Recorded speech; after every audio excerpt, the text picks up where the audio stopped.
Welcome to Mishra study Navgachhia. Mishra study Navgachhia में आपका स्वागत है। आज हम लोग क्लास 9th नंबर सिस्टम के बारे में जानकारी प्राप्त करेंगे।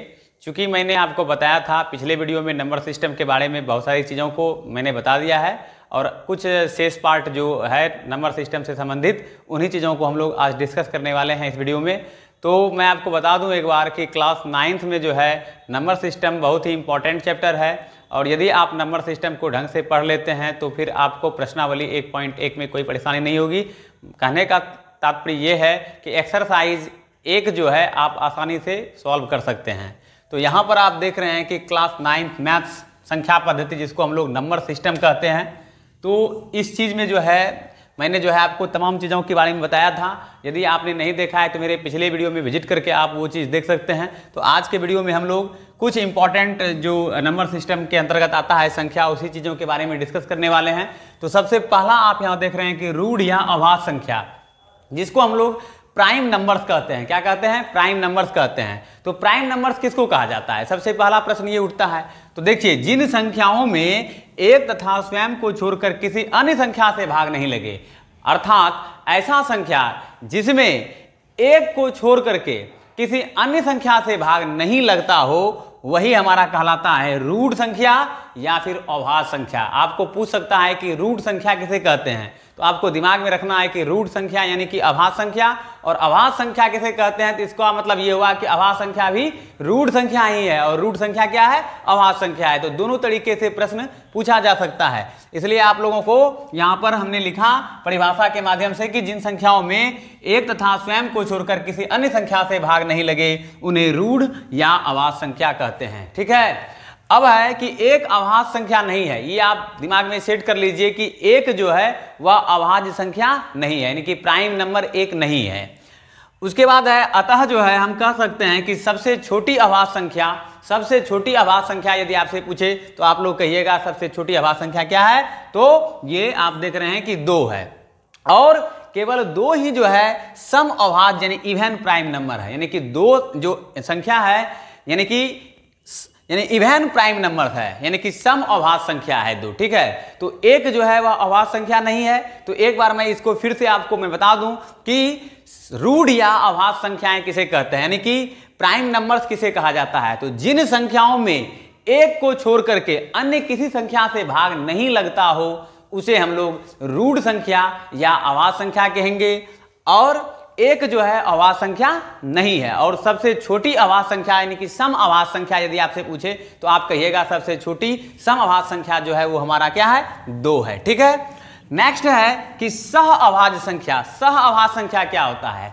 तो थोड़ा सा मैं और बता दूं आपको कि रूढ़ या अभाज्य संख्या जैसे कि 3 हुआ, 5 हुआ, 7 हुआ, ये सब जो है रूढ़ या अभाज्य संख्या है। क्योंकि अगर आप 7 को भाग देते हैं तो वह या तो 1 से ही कटेगा और या तो स्वयं से कट जाएगा, अन्य किसी से तो इसका मतलब कटने का कोई चांस ही नहीं है। तो इस तरह के संख्या को हम लोग क्या कहते हैं? अभाज्य संख्याएं या रूढ़ संख्या कह सकते हैं। ठीक है। नेक्स्ट पॉइंट है कि सह अभाज्य संख्याएं जिसको हम लोग को प्राइम नंबर कहते हैं। क्या कहते हैं? को प्राइम नंबर्स। तो 2 या 2 से अधिक वे प्राकृत संख्याएं। प्राकृत संख्या किसे कहते हैं इसके बारे में मैंने बताया था आपको कि प्राकृत संख्या गिनती की संख्या को हम लोग प्राकृत संख्या कहते हैं और counting number is called natural number, मैंने आपको बताया था। तो काउंटिंग नंबर जो होगा वह प्राकृत संख्या होगा। तो यहां पर आप देख रहे हैं कि 2 या 2 से अधिक वे प्राकृत संख्याएं, यानी कि 2 या 2 से अधिक वैसी प्राकृत संख्याएं जिनमें एक के अतिरिक्त कोई भी उभयनिष्ठ गुणनखंड नहीं हो। उभयनिष्ठ का मतलब हुआ कॉमन फैक्टर में ये हुआ। जैसे कि मान लीजिए उदाहरण के तौर पर यदि आपको हम 2 कलम दे रहे हैं, 2 पेन दे रहे हैं और दोनों रेड कलर का पेन है और दोनों एक ही कंपनी का पेन है, यदि आपसे मांगेंगे पेन तो आप कोई भी पेन उठा करके दे दीजिएगा, तो उसमें से जो निकला वही हमारा कॉमन होता है। कॉमन मतलब जो दोनों में मिलता जुलता हो सारा चीज और उससे यदि हम एक चीज को न उठाते हैं तो वह हमारा क्या कहलाता है? कॉमन कहलाता है। कॉमन मतलब समूह के लिए जो इंपॉर्टेंट है या जो है आप लोग अक्सर सुनते होंगे कि ये तो कॉमन चीज है। कॉमन मतलब जो समूह के लिए है। ठीक है। तो कॉमन यानी कि क्या है? उभयनिष्ठ। कॉमन को ही हम लोग क्या कहते हैं? ये आप देख रहे हैं उभयनिष्ठ कहते हैं। तो 2 या 2 से अधिक वे प्राकृत संख्याएं जिनमें एक के अतिरिक्त कोई भी उभयनिष्ठ गुणनखंड नहीं हो अथवा उनका मौसवा 1 हो, यानी मौसवा का मतलब आप महत्तम समापवर्तक, यानी कि 2 ऐसी संख्याएं जिनका मौसवा 1 हो। जैसे कि अगर आप 3 और 5 देखिएगा तो इसका मौसम क्या होगा, 1 होगा। तो इस तरह की संख्याओं को हम लोग सहभाज्य संख्या कह सकते हैं, अर्थात अथवा उनका मौसम क्या हो, 1 हो, तो ऐसी संख्या को हम लोग कहेंगे सहअभाज्य संख्याएं अर्थात को प्राइम नंबर। ठीक है, जैसे कि 7 और 9 एक एग्जाम्पल के रूप में आप देख सकते हैं कि 7 और 9 क्या है, ये सहअभाज्य संख्या है।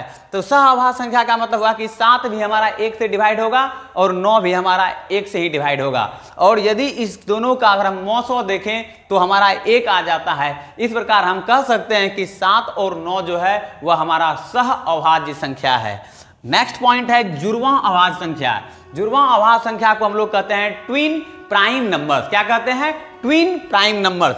अब देखिए कि ट्विन प्राइम नंबर्स होता क्या है, तो अभाज्य संख्याओं का ऐसा युग्म, अभाज्य संख्या, क्योंकि मैंने आपको बताया कि अभाज्य संख्या किसे कहते हैं, तो अभाज्य संख्याओं का एक ऐसा युग्म, युग्म हो गया पेयर, एक ऐसा युग्म जिनका अंतर क्या हो, 2 हो, जिनका अंतर 2 हो, तो उन्हें हम लोग जुड़वां अभाज्य संख्याएं यानी ट्विन प्राइम नंबर्स कह सकते हैं। उदाहरण के तौर पर यहां आप देख रहे हैं कि 3, 5, 11, 13 और 17, 19, तो 3 और 5 के बीच में अंतर कितना का है, तो 2 का अंतर है। 11 और 13 के बीच में अंतर कितना का है, तो 2 का अंतर है। 17 और 19 के बीच में अंतर कितना का है, तो 2 का अंतर है। तो ये सारा आप जो देख रहे हैं यह हमारा एक तो अभाज्य संख्या है, लेकिन सहअभाज्य संख्या भी है 3 और 5 का, लेकिन यहां पर आप देख रहे हैं कि अंतर भी 2 है। तो इस प्रकार हम इसको कह सकते हैं कि यह जुड़वां अभाज्य संख्या है, अर्थात ट्विन प्राइम नंबर्स कह सकते हैं। तो चलिए अब और संख्याओं को लेंगे हम और आगे आपको बताने का प्रयास करेंगे। तो चलिए अब आगे देखिए क्या है कि संख्या पद्धति में सम संख्याएं। ये तो सबों को पता है कि सम संख्याएं क्या होता है। सम संख्या को हम लोग इवन नंबर्स कहते हैं। ठीक है, तो वे संख्याएं जो 2 से पूर्णतः विभाज्य हो उसे हम लोग सम संख्या यानी कि इवन नंबर कह सकते हैं। जैसे उदाहरण के तौर पर आप देख रहे हैं कि 2, 4, 6, 8, 10, 12, 14, 16 ये सारा संख्या जो होगा हमारा इवन नंबर अर्थात सम संख्या कहलाएगा, क्योंकि 2 से जो है मतलब 2 से यदि हम भाग दें 2 में तो कट जाएगा। इसी प्रकार 4 को अगर 2 से भाग देंगे तो 2 बार में डिवाइड होगा, 6 को करेंगे 3 बार में। इस तरह से यदि आप 2 से वैसी संख्या मतलब जिस संख्या में 2 से पूर्णतः भाग लग जाए तो समझ लीजिए वह इवन नंबर है यानी कि सम संख्या है। ठीक है, इसी प्रकार विषम संख्या, ये भी आप लोग जान ही रहे हैं कि विषम संख्या क्या होता है, कि विषम संख्या को कहते हैं ओड नंबर, अर्थात वे संख्याएं जो 2 से पूर्णतः विभाज्य नहीं हो, अर्थात ऐसा संख्या जो 2 से भाग नहीं लगे, पूरा पूरा वह नहीं कटे, तो ऐसी ही संख्याओं को हम लोग विषम संख्या यानी कि ओड नंबर कहेंगे। ठीक है, जैसे कि उदाहरण के तौर पर आप यहां देख सकते हैं कि 1 जो है वह क्या है, हमारा विषम संख्या है। 1, 3, 5, 7 डॉट डॉट डॉट डॉट आदि ये सारा संख्या जो है विषम संख्या कहलाएगा, क्योंकि इसमें जो है 2 से भाग नहीं लग रहा है। तो क्लियर हो गया आप लोगों को। आगे देखिए यौगिक या भाज्य संख्या, जिसको हम लोग इंग्लिश में कहते हैं कंपोजिट नंबर। ठीक है, तो कंपोजिट नंबर्स क्या होता है, तो वैसी संख्याएं जिनके गुणनखंड 2 से अधिक हो, यानी कि जिनका गुणनखंड जो होगा 2 से ज्यादा होगा, तो ऐसी संख्या को ही हम लोग यौगिक संख्या या फिर भाज्य संख्या कहेंगे। उदाहरण के तौर पर आप देख सकते हैं कि 4 जो है, अगर आप 4 का गुणनखंड देखेंगे तो क्या क्या हो सकता है, तो 4 का गुणनखंड आप यहां देख सकते हैं कि 4 का होगा 1 से भी भाग लग जाएगा, 2 से भी भाग लग जाएगा और 4 से भी भाग लग जाएगा। तो 2 से अधिक यानी कि ऐसी संख्याएं जिनके गुणनखंड 2 या 2 से अधिक हो, वही ऐसी संख्या को हम लोग यौगिक संख्या या फिर भाज्य संख्या कहेंगे। इसी प्रकार 6 को देखिएगा तो 6 में भी 1, फिर 2, फिर 3, फिर 6, यानी कि 1 से भी भाग लग जाएगा 6 में, 2 से भी भाग लग जाएगा 6 में, 3 से भी लग जाएगा और 6 से भी लग जाएगा। इस तरह से 2 या 2 से अधिक जब किसी संख्या का गुणनखंड होता है तो ऐसी संख्याओं को हम लोग कंपोजिट नंबर अर्थात भाज्य संख्याएं या यौगिक संख्या कहते हैं। नेक्स्ट है संपूर्ण संख्या। संपूर्ण संख्याएं क्या होता है, तो उसको कहा जाता है इंग्लिश में परफेक्ट नंबर। परफेक्ट नंबर क्या होता है, अक्सर जो है ये सब हमेशा कंफ्यूजन रहता है कि सबसे छोटी भाज्य संख्या, सबसे छोटी अभाज्य संख्या, सबसे छोटी प्राकृत संख्या, सबसे छोटी जो है अभाज्य संख्या, सहभाज्य संख्या, पूर्ण संख्या, विषम संख्या, सम संख्या, ये सब अक्सर पूछ दिया जाता है। और छोटा छोटा टॉपिक में जो है बहुत सारा ऐसा व्यक्ति है जो कि काफी जानकारी रहते हुए भी दिक्कत हो जाता है। तो संख्या चैप्टर ही वही है, इसलिए आप लोगों को मैं एक वे में बताने का प्रयास कर रहा हूं ताकि जो है आप लोग इस चीज को भली भांति समझें। तो देखिए कि संपूर्ण संख्याएं ना परफेक्ट नंबर्स, तो जिन संख्याओं के सभी गुणनखंडों का योग यानी कि उसका जो गुणनखंड होगा, जैसे कि आपने यहां पर देखा कि 4 का गुणनखंड हुआ 1 2 4, ठीक है। तो इसी तरह का जिन संख्याओं के सभी गुणनखंडों का योग जो है संख्या का दोगुना हो जाए, यानी कि संख्या का अगर दोगुना हो जाता है किसी भी संख्या के गुणनखंड का योग, तो वह संख्या हमारा परफेक्ट नंबर कहलाएगा। जैसे देखिए उदाहरण के तौर पर 6 है, तो 6 का अगर हम गुणनखंड देखें तो क्या क्या हो सकता है। तो जैसा कि मैंने आपको बताया 1 होगा, 2 होगा, 3 होगा और 6 होगा। अब इसका योग देखिए, तो 1 + 2 + 3 + 6, यदि आप इसको करते हैं तो कितना होता है 2 1 3 3 6 6 12। तो इस संख्या का दुगुना हुआ कि नहीं हुआ, अर्थात 6 का दुगुना क्या होता है 12 होता है।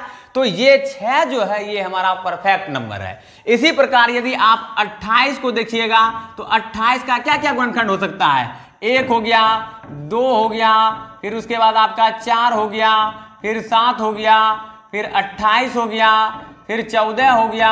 यदि आप इसको जोड़िएगा तो इस सबका जो योगफल होगा वह हमारा 56 होगा, और 28 का दोगुना होता है 56। तो इस प्रकार हम कह सकते हैं कि 28 जो है वह एक परफेक्ट नंबर है, अर्थात पूर्ण संख्या इसको हम कह सकते हैं। परफेक्ट नंबर मतलब संपूर्ण संख्या, यानी कि इसमें जो है यह, क्योंकि इसका जो गुणनखंड आप देख रहे हैं, एक तो पहले 2 से ज्यादा गुणनखंड भी है, ठीक है, और उसके बाद इसका गुणनखंड का जितना भी इसका गुणनखंड है उस सबों का योगफल जो है इस संख्या का दोगुना है। अर्थात किसी भी संख्या के गुणनखंडों का योगफल यदि उस संख्या का दोगुना हो जाता है तो वैसी संख्या को हम लोग परफेक्ट नंबर अर्थात संपूर्ण संख्या कह सकते हैं। तो आज के वीडियो में हम लोगों ने कुछ संख्याओं के बारे में चर्चा किया, और भी कुछ संख्याएं शेष है जिसको हम लोग अब नेक्स्ट वीडियो में चर्चा करेंगे। आज के लिए इतना ही। यदि आपने मेरे चैनल को सब्सक्राइब नहीं किया है तो कर लीजिए ताकि इस तरह का वीडियो आप लोगों को प्रतिदिन मिलता रहे। तो आज के लिए इतना ही, मिलते हैं नेक्स्ट वीडियो में। धन्यवाद, thank you for watching my video. आपका दिन शुभ हो।